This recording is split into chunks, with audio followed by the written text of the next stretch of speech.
Hello दोस्तों, हमारे career favour channel पे आपका स्वागत है।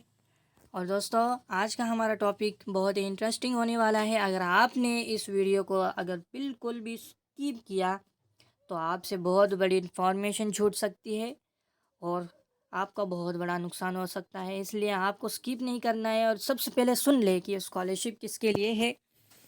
दोस्तों, 11 से लेकर यानी 10वीं पास के बाद 10th पास के बाद आप इस स्कॉलरशिप के लिए कभी भी अप्लाई कर सकते हैं। 11th हो 12th हो, फिर आप आईटीआई के लिए एडमिशन लेते हो, फिर आप डिप्लोमा के लिए भी एडमिशन लेते हो तो भी आपको स्कॉलरशिप मिलेगी। और अगर आप अंडर ग्रेजुएट के लिए भी लेते हो तो फिर भी आपको स्कॉलरशिप मिलेगी। और पोस्ट ग्रेजुएशन भी आप लेते हो यानी स्कॉलरशिप के लिए अप्लाई करते हो पोस्ट ग्रेजुएशन में भी तो आपको स्कॉलरशिप मिलेगी। और सबके लिए अलग अलग स्कॉलरशिप रखी गई है, पर मंथ के लिए आपको स्कॉलरशिप मिलने वाली है। तो चलो दोस्तों, इस स्कॉलरशिप का नाम है सीताराम जिंदल फाउंडेशन स्कॉलरशिप, जो आपके सामने डैशबोर्ड दिख रहा है और इसका लिंक हम आपको डिस्क्रिप्शन में दे देंगे। तो चलो दोस्तों, स्टार्ट करते हैं आपका अपना आज। तो दोस्तों, ये स्कॉलरशिप जो है ये सिर्फ इंस्टीट्यूट को लेवल कोटा के लिए नहीं है और कैप्रॉन वाले के लिए नहीं है।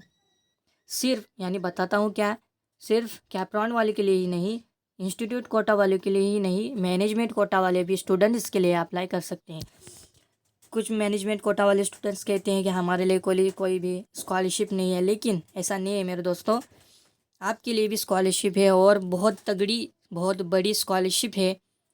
और अगर आपको ये स्कॉलरशिप चाहिए, आपके एजुकेशन में कुछ हेल्प चाहिए, तो आप मुझसे कांटेक्ट कर सकते हैं इस चैनल के ज़रिए कमेंट बॉक्स में बताकर।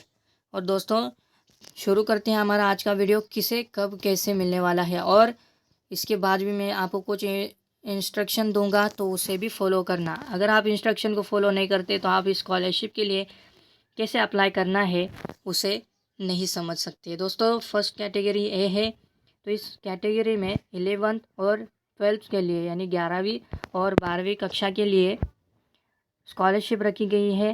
तो बॉयज़ के लिए 500 और गर्ल्स के लिए 700 ऐसी स्कॉलरशिप रखी गई है। कर्नाटका और वेस्ट बंगाल को छोड़कर जो ऑल स्टेट है तो उनके लिए बॉयज़ के लिए 60% मिनिमम एलिजिबिलिटी परसेंटेज होनी चाहिए, कम से कम 60% होनी चाहिए बॉयज़ के लिए, और गर्ल्स के लिए 55% कम से कम होने ज़रूरी है दोस्तों। और एक और बात बता दूँ, आप कौन से भी स्टेट से हो, कौन से भी स्टेट से बिलोंग करते हो, लेकिन आप इंडियन हो, आपकी नेशनैलिटी इंडियन है, तो आप ज़रूर इस स्कॉलरशिप को किसी भी स्टेट से अप्लाई कर सकते हैं। और दोस्तों, ये बहुत बड़ी एलिजिबिलिटी है कि आप कहीं से भी क्या है अप्लाई कर सकते हो स्कॉलरशिप को। लेकिन आपने सिर्फ इसकी इनकम जो इनकम क्वालिफिकेशन होती है यानी इनकम सर्टिफिकेट का जो एलिजिबिलिटी है उसे आप पात्र होना ज़रूरी है। और साथ ही साथ ये जो मिनिमम मार्क्स इन्होंने बताए हैं परसेंटेज के अनुसार बॉयज़ और गर्ल्स के लिए, इसके लिए भी आप एलिजिबल होना ज़रूरी है। तो दोस्तों, अगली कैटेगरी हमारी है कैटेगरी बी, जो आईटीआई स्टूडेंट्स के लिए है। यानी अगर आप गवर्नमेंट कॉलेज से आईटीआई कर रहे हो तो आपको 500 मिलेंगे यानी 500 रुपये पर मंथ के लिए। और इसके लिए भी सिर्फ एलिजिबिलिटी है बॉयज़ और गर्ल्स के लिए, सिर्फ पास मार्क्स होने चाहिए। और जो है यानी पास मार्क्स का मतलब यह है कि आप पिछले साल यानी उस स्ट्रीम में आप अगर आप 10वीं के बाद आईटीआई लेते हो तो 10वीं में आप पास होना, सिर्फ पासिंग मार्क्स यानी 35 मार्क्स होंगे। अगर 40 मार्क्स होंगे यानी 40%, तो उतने पास मार्क्स भी आपको स्कॉलरशिप मिलने वाली है। तो साथ ही साथ इन्होंने गवर्नमेंट के साथ प्राइवेट आईटीआई वालों के लिए यानी अगर आप प्राइवेट कॉलेज से आईटीआई कर रहे हो तो दोस्तों आपको 700 मिलने वाली है। और बॉयज़ के लिए इसमें 45% का क्राइटेरिया रखा गया है और गर्ल्स के लिए 35% का क्राइटेरिया रखा गया है।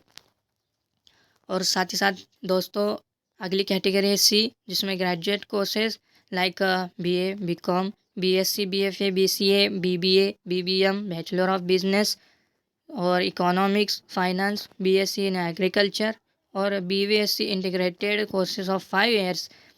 और इन्होंने बताया first 3 years will be treated as graduation course. तो यानी BSc जो ये कोर्स है इसके लिए पहले 3 कोर्स यानी 3 साल ही इसके ग्रेजुएशन कोर्स के पकड़े जाएंगे, यानी सिर्फ इन कोर्स के लिए यानी 3 साल स्कॉलरशिप मिलने वाली है। तो देखते हैं, गर्ल्स के लिए 1400 रुपीज़ मिलने वाली है पर मंथ, और बॉयज़ के लिए 1100 मिलने वाली है। तो बॉयज़ के लिए इसमें ऑल स्टेट के लिए कर्नाटका और वेस्ट बंगाल छोड़कर 55% मिनिमम बॉयज़ के होने चाहिए और 50% मिनिमम गर्ल्स के होने चाहिए दोस्तों। और कर्नाटका के लिए स्पेसिफिक एलिजिबिलिटी रखी गई है परसेंटेज के अनुसार। तो बॉयज़ के लिए 65% होनी ज़रूरी है और गर्ल्स के लिए 60% होनी ज़रूरी है। और जो वेस्ट बंगाल में है तो बॉयज़ के लिए 60% मिनिमम होना ज़रूरी है और गर्ल्स के लिए 55% मिनिमम होना ज़रूरी है। ये जो आप कैटेगरी सी में जितना भी देख रहे हो तो ये सब के लिए यही परसेंटेज मार्किंग एलिजिबिलिटी रखी गई है, यानी ऐसे स्पेसिफिक नहीं कि जैसे आप सामने देख रहे हो कि फर्स्ट जो है ग्रेजुएशन कोर्सेज लाइक लिखा गया है उसके अनुसार, ये ऐसा कुछ नहीं है। तो सभी के लिए जो कैटेगरी सी में है उनके लिए ये एलिजिबिलिटी रखी गई है स्पेसिफिकली। और जो है नेक्स्ट है फिज़िकली हैंडीकैप के लिए स्टूडेंट्स जो है तो उनके लिए 1400 स्कॉलरशिप रखी गई है। और जो है अगला देखते हैं, पोस्ट ग्रेजुएशन कोर्सेज जो MA, MPhil, MCom, master in library science और MBA, master of business economics and finance, human resource management, ये जो सारे कोर्स हैं जो आपके सामने दिख रहे हैं तो इनके लिए थोड़ी ज़्यादा स्कॉलरशिप है। जो PG एक, क्योंकि पोस्ट ग्रेजुएशन कोर्सेज आपको पता है कि पोस्ट ग्रेजुएशन कोर्सेज की फ़ी भी ज़्यादा होती है। तो इनको गर्ल्स को 1800 स्कॉलरशिप मिलने वाली है और बॉयज़ को 1500। और जो फिज़िकली हैंडीकैप स्टूडेंट्स हैं उनको 1800 स्कॉलरशिप मिलने वाली है। और जो है साथ ही साथ इनकी जो एलिजिबिलिटी लिखी गई है तो बॉयज़ को यानी सभी के लिए तो एलिजिबिलिटी लिखी गई है कॉमनली बॉयज़ को मिनिमम 60% होना ज़रूरी है और गर्ल्स को 55% मिनिमम प्रीवियस ईयर में होना ज़रूरी है। ये जो एलिजिबिलिटी बताई गई है वो सब कुछ प्रीवियस ईयर के अनुसार बताई गई है। यहाँ स्पेसिफिक एक ही स्टेट के लिए बताया गया है कि कर्नाटका को बॉयज़ के लिए मिनिमम 65%, गर्ल्स के लिए 60%। तो नेक्स्ट कैटेगरी है कैटेगरी डी जो डिप्लोमा कोर्सेज़ के लिए है। आपके सामने इंटरफेस दिख रहा है तो इन्हीं कोर्सेज़ को आप देख सकते हैं। इसमें अगर आपका कोर्स है यानी होगा ही ज़रूर होगा तो इसमें इंजीनियरिंग स्ट्रीम के हैं, मेडिकल स्ट्रीम्स के हैं और सभी स्ट्रीम के सारे कोर्सेज सामने दिख रहे हैं आपको। तो इन डिप्लोमा कोर्सेज़ के लिए गर्ल्स को मिलेंगे 1200 रुपीज़ पर मंथ स्कॉलरशिप मिलेंगी और बॉयज़ के लिए 1000 स्कॉलरशिप मिलने वाली है। बॉयज़ के लिए मिनिमम 55% प्रीवियस ईयर में चाहिए और गर्ल्स के लिए 50% प्रीवियस ईयर में चाहिए। और जो है आगे चलते हैं, जो मेन अपनी कैटेगरी है जो ग्रेजुएशन कोर्स के लिए है तो वो है category E engineering and medicine courses. इसमें 2 तरीके के बताए गए हैं। पहला जो है ग्रेजुएट इंजीनियरिंग कोर्सेज में का है, उनका अलग अलग स्कॉलरशिप है। और दूसरा है मेडिसिन कोर्सेज जो उसमें ग्रेजुएशन कर रहे हैं उनके लिए अलग स्कॉलरशिप है। और जो है PG कोर्सेज कर रहे हैं यानी पोस्ट ग्रेजुएशन फिर इंजीनियरिंग में से हो या मेडिसिन कोर्सेज में से हो तो उनके लिए अलग स्कॉलरशिप है। तो देखते हैं पहले इंजीनियरिंग ग्रेजुएशन के लिए गर्ल्स को मिलेंगे 2300 रुपीज़ पर मंथ के लिए और बॉयज़ के लिए 2000 पर मंथ के लिए। और जो मेडिसिन कोर्सेज में से यानी मेडिकल कोर्सेज में से ग्रेजुएशन कर रहे हैं तो उनको गर्ल्स में से मिलेंगे, यानी गर्ल्स को पर मंथ के लिए 3000 स्कॉलरशिप मिलेगी और बॉयज़ को 2500 स्कॉलरशिप मिलेगी पर मंथ के लिए।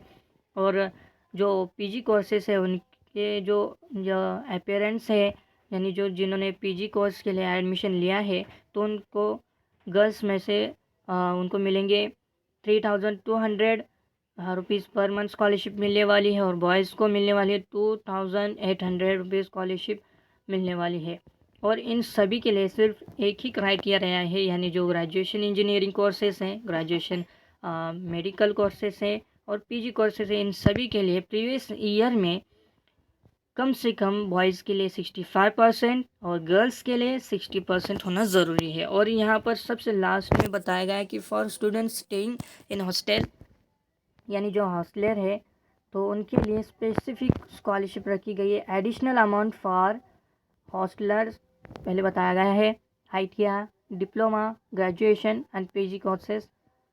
तो ये जो आर्ट्स कॉमर्स के लिए रिलेटेड जो है तो उनके यानी साइंस के जो 3 इयर्स के कोर्सेज होते हैं, यानी सिंपल जो बताते हैं जैसे प्रोफेशनल कोर्सेज होते हैं, तो उनके लिए यानी कैटेगरी जो आप सी देख रहे थे तो उनके हिसाब से उनको मिलेंगे पर मंथ 1200। मैं आपको दिखाता हूँ ये कौन सी कैटेगरी है।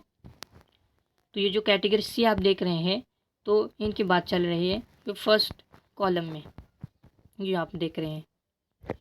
और जो है ये मेडिकल और इंजीनियरिंग कोर्सेज में जो पीजी कोर्सेज कर रहे हैं तो उनको मिलने वाले हैं 1800 रुपीज़। यानी आपको तो पता है कि पीजी कोर्सेज की फ़ीस कितनी होती है और पीजी कोर्सेज की फ़ीस ज़्यादा होने की वजह से इनकी स्कॉलरशिप भी क्या है बहुत ज़्यादा रखी गई है। तो दोस्तों इसमें जो आपको फिज़िकली हैंडीकैप स्टूडेंट्स यानी फिज़िकली चैलेंज और हैंडीकैप स्टूडेंट्स के लिए एक स्पेसिफिक एलिजिबिलिटी बताई गई है कि प्रीवियस ईयर में इनको सिर्फ पास होना ज़रूरी है, यानी सिर्फ पासिंग मार्क्स होंगे तो भी ये सब क्या है एलिजिबल है। और बाकी के लिए जो नॉर्मल स्टूडेंट्स है तो उनके लिए स्पेसिफिक परसेंटेज बताई गई है। तो दोस्तों आप इसे चेक भी कर सकते हैं, हमने डिस्क्रिप्शन में इसका लिंक दिया गया है। तो और आप कैटेगरी के हिसाब से, कोर्सेज़ के हिसाब से और पर मंथ के अमाउंट के हिसाब से आप चेक कर सकते हैं। जो प्री यूनिवर्सिटी है यानी आपकी ग्रेजुएशन से पहले, आप किसी यूनिवर्सिटी में एडमिशन लेने से पहले आपको स्कॉलरशिप यानी 11th-12th में आपको स्कॉलरशिप मिलेगी।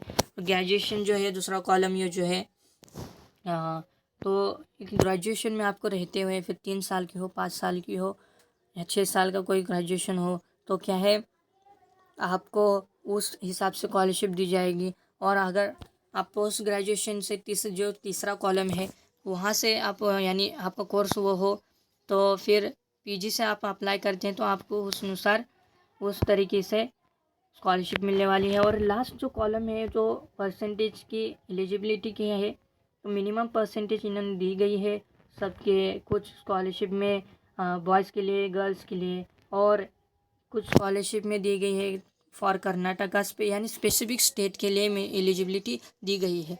तो दोस्तों हमारा आज का यही टॉपिक था। इस स्कॉलरशिप के लिए हर कोई अप्लाई कर सकता है, यानी आप अगर मैनेजमेंट कोटा से भी हो, कैप राउंड से भी हो और इंस्टीट्यूट लेवल का कोटा से भी हो तो फिर भी आप इसको अप्लाई कर सकते हैं।